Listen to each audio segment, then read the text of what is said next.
There's nothing worse than finding out your newfound favorite TV show has gotten the axe after only airing for one season.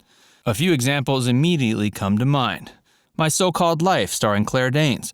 Then you've got shows like Freaks and Geeks and Firefly that went on to develop strong cult followings but were never renewed for unknown reasons. Then there are shows that never even made it that far. Join us as we discuss several TV series that never actually became series at all. Who's Who's, 1951. Here we have a panel quiz game show hosted by Phil Baker that aired on CBS. 4 panelists would try to figure out which of 3 male contestants was married to their respective corresponding female contestants.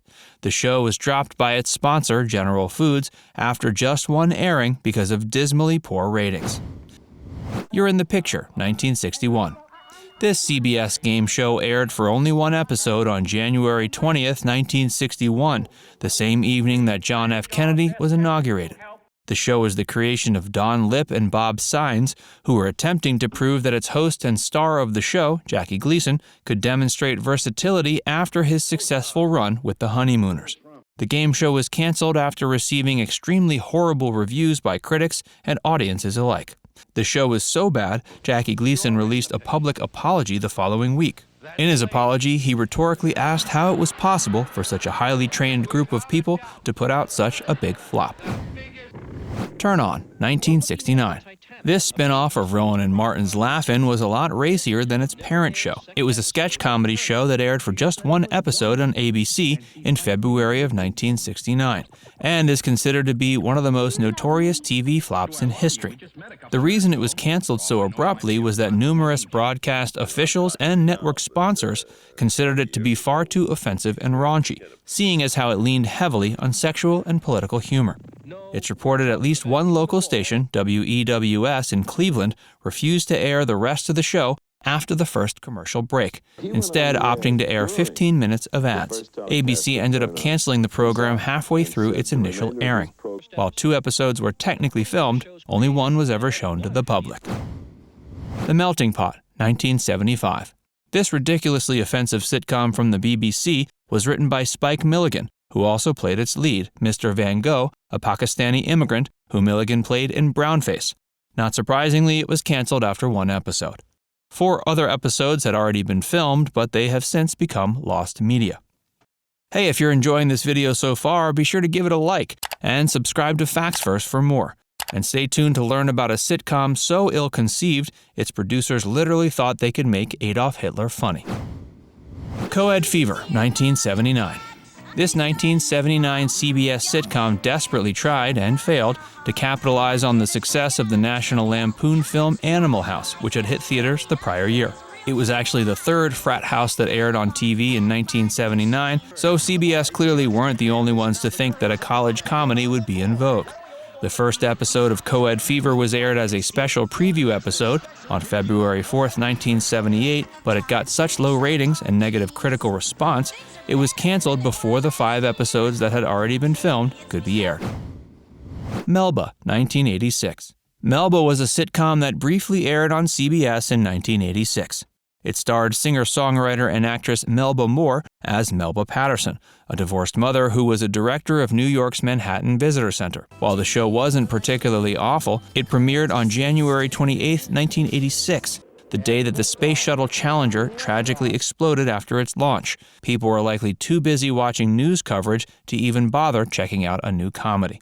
As such, its premiere ranked as one of the lowest-rated programs on the network that week, and CBS immediately canceled it after 1 episode. The remaining 5 were eventually aired later that summer, and curious viewers can now stream the whole series on the Crackle streaming service. Heil, Honey, I'm Home, 1990. We're not sure how this one ever got greenlit in the first place. It was a British sitcom that hit the air in September of 1990 and spoofed classic 50s and 60s American sitcoms, but with a pretty terrible twist. The 2 leads of the show were caricatures of Adolf Hitler and Eva Braun, who live out pretty mundane, stereotypical married lives until they become neighbors to a Jewish couple. Needless to say, the series was given the axe because of the controversy it stirred up. 7 other episodes were filmed, but never aired. Public Morals, 1996. This CBS sitcom was about a group of mismatched detectives and their acquaintances from New York City's Vice Squad. Technically, it was a spin-off of the popular drama procedural NYPD Blue and was led by Bill Brochtrup's character John Irvin from that series. The pilot had previously been scrapped because critics and CBS officials alike felt as if the language was too vulgar and offensive, but the episode that eventually made it to air was also poorly reviewed. Critics felt like the show suffered from having characters that were far too one-dimensional, and they also took issue with how much of its humor revolved around racial stereotypes. Lawless, 1997. This Fox detective series starred former NFL player Brian Bosworth as a private investigator named John Lawless in Miami's South Beach. The network canceled it for performing extremely poorly after one episode. Dot Comedy, 2000. While internet humor is routinely incorporated into modern television shows these days, back at the turn of the millennium, the web was still a relatively unexplored realm for network television. The show was hosted by Annabelle Gurwitch and the Sklar brothers and aired as a part of the network's TGIF block of programming. After only 4.1 million viewers tuned in for its premiere, it was swiftly canceled, never to be aired again. Comedians Unleashed, 2002. The early 2000s were a time of experimentation for many television networks. This extremely short-lived show was Animal Planet's attempt to copy Comedy Central's stand-up comedy shows with animal-themed humor. While the show was officially canceled after airing just one episode, that first installment was rerun a few times, presumably to see if it would fare better in different time slots.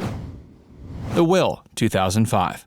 This laughably bad reality show, which ran on CBS, involved a group of family members and friends who competed in a series of challenges in the hopes of coming out on top and being named as the sole beneficiary of a will. CBS canceled it after one episode, but Fox Reality Channel picked it up and aired the rest of the series in full.